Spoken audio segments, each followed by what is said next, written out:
Hello mga lods, yan ang aking margarita, ang aking drinks. So syempre, kakain tayo after long day at work.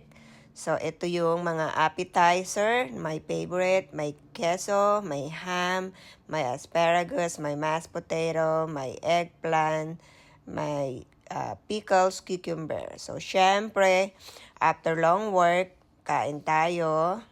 At yan ang aking favorite kapag kumakain ako dito sa Brazilian restaurant dito sa malapit sa aming lugar. At yan na nga po ang ating meat. Sinimulan na natin.